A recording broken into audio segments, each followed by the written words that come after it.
Fittra li ntbatet lill-Speaker tal-Kamra Angelo Farrugia, l-Kummissarju għall-Istandards fil-ħajja pubblika George Hyzler sostna li l-Whip Laburista Bedingfield b'mod konsistenti qed jimmina x-xogħol tal-Uffiċċju tal-Kummissarju għall-Istandards. Dan qed isir permezz ta' insinwazzjonijiet u akkużi infondati fil-konfront tal-istess George Hyzler u tal-impjegati fl-uffiċċju tiegħu. Fl-ittra l-Kummissarju għall-Istandards jirreferi għall-allegazzjonijiet li jagħmel Bedingfield fil-Parlament. Bl-istess Hyzler isejħilhom bħala attakki li jivvitimizzaw lill-impjegati tiegħu. Huwa rreferi għall-allegazzjonijiet li jagħmel il-Whip tal-Gvern dwar il-paga tax-xufier tiegħu. Bil-Kummissarju jgħid li x-xufier huwa mħallas inqas minn dak ta' Ministru u għandu ferm iktar impenji.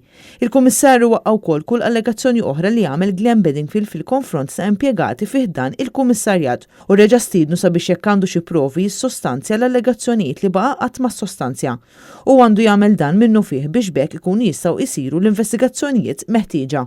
Fl-ittra tiegħu lill-Speaker George Hyzler rid jiċċara l-fatti dwar allegazzjonijiet li jagħmel id-deputat Laburista u ġibet ukoll l-attenzjoni għal fatt li l-Whip tal-Gvern ma użax il-proċess adattat sabiex jagħmel il-mistoqsijiet tiegħu.